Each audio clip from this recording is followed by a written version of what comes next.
Ali, what he stood for, what he believed in. He sacrificed everything. You know, him the humanitarian, him the man. You know, they called him the People's Champ for a reason. And you go back and look and read and watch. It was never about him. It was about everybody else for the greater good. To hear his, unbelievable wife, to want me to be able to receive this award and be linked with her unbelievable husband, it's just it's an honor. It's something that I will never ever forget. To be linked with such a great human being and Muhammad. I'm humbled, and hopefully I'm making him proud. Hopefully he's looking down on me. I got an opportunity to meet him a few times, and hopefully he's looking down on me and saying that I'm continuing his legacy by doing the things that I'm doing in my community and all over the world as well. Yo, what's up, YouTube? This your boy B back again, and in honor of Black History Month, I got to do a video on one of my favorite boxers ever, Muhammad Ali, aka Cassius Clay. And he was born in 1942, Louisville, Kentucky. To his dad, I didn't know that his dad was actually Cassius Clay Sr., and he was Cassius Clay Jr., named after his dad. And he started boxing at an early age, at age 12.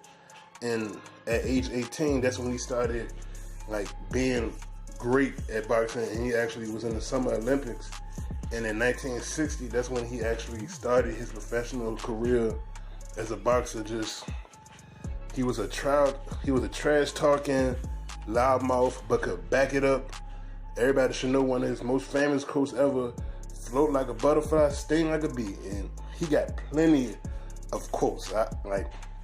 Ever since I watched the movie that came out earlier this year called One Night in Miami, it put me onto so much game about Muhammad Ali, the behind the scenes that the public might have not known of.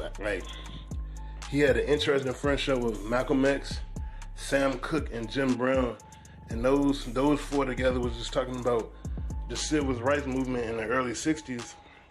And he changed his name to Muhammad Ali in about the mid-60s when he had several meetings with Malcolm X and Elijah Muhammad. And I didn't know that him and Muhammad Ali and Malcolm X actually cut ties because Malcolm X was trying to tell Muhammad Ali that the teachings of Islam that they was preaching was wrong and he should follow Malcolm X's path, but Muhammad Ali chose to follow Elijah Muhammad's path.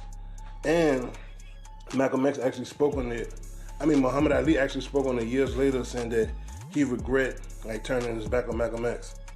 So Muhammad Ali, he had an interesting life. He won several world heavyweight titles.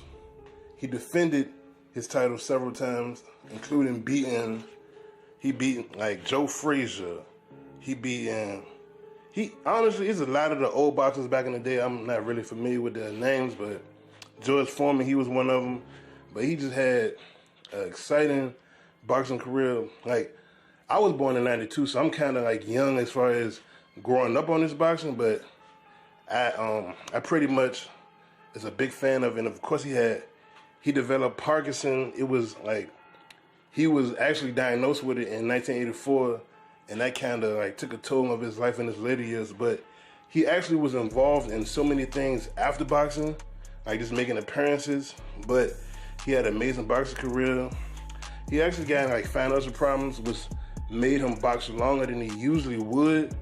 But he had a great career nonetheless. Man, what y'all think about Muhammad Ali, man? Make sure you have a comment, subscribe. Your boy B, and I'm out.